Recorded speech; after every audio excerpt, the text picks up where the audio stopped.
Good morning, Maria. So President Trump really celebrating his deal, but the Europeans, of course, asking for more clarity. Did they get any?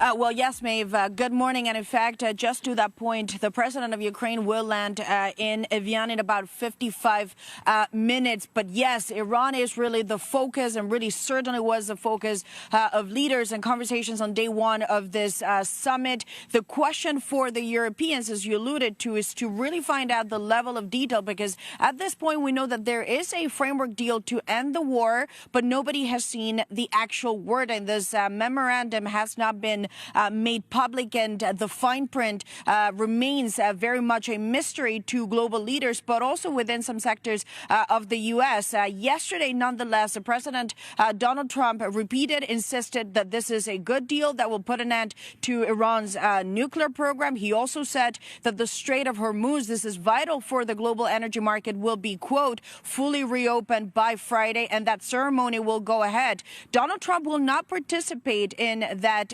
ceremony in Switzerland. It will be the vice president who heads over to Europe to sign it and formalize him. Some suggestion perhaps that the president does not want to be associated too closely with the deal in case it flops. But of course, at this stage, that is political speculation. Nonetheless, there are real questions around this agreement, because U.S. officials briefed reporters here in the G7 in Evian, saying that in principle, yes, the Strait of Hormuz should be fully reopened by Friday, but practically and operationally, that could take weeks, because the strait has been shut now for more than or close to 4 months, and that is going to take more time. There's also a major question around the sanctions. What is in this deal? The president of the U.S. said yesterday that any relief will be, quote, dependent on their behavior.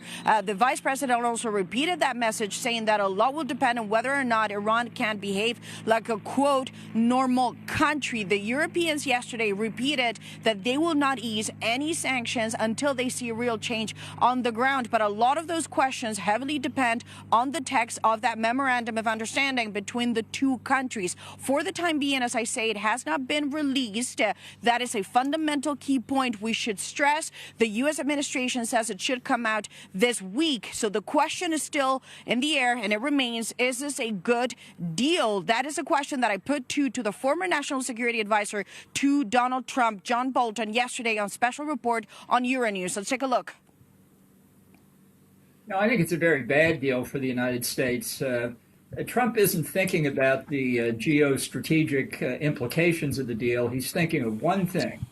He wants the strait opened. He wants Gulf oil on international markets. He wants the price of gasoline at the pump down. That's all he cares about. I think it's a mistake to give this brutal theocracy any of the assets. I'm happy to give the assets back to Iran when it's under a free government. That's not where we are now. The change of leadership is only because we've killed the top 400 or 500 people in the existing regime, and you're down now to their seconds and deputies. So, yeah, it's different people, but it's the same fanatic regime. Trump is desperate for a deal.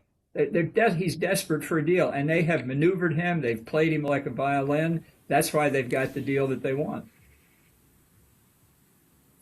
And that is, of course, John Bolton speaking to Euronews, saying that this is a deal with one goal in mind, and that is to bring down oil prices. And he is not wrong to some extent, because the U.S. president also doubled down on that message, repeating that oil prices will come down and the stock market is up because of this deal. But as I say, two fundamental questions in terms of the sanctions, but also the program, the nuclear enrichment program. Who is going to monitor that it is dismantled? The other piece of breaking news that I want to give to you now live is the president of the U.S. has also put out a statement on Social Truth, his social media, saying that any reports that the U.S. will pay $300 billion to reconstruct Iran is, quote, fake news. But this goes back again to some of the questions around the wording in this deal, because it seems, however, that in the text there will be a reference to countries wanting to invest in Iran, which has been heavily bombed for 3 months. But the U.S. president repeating this morning, not a single cent of U.S. money will go into Iran. But as I mentioned,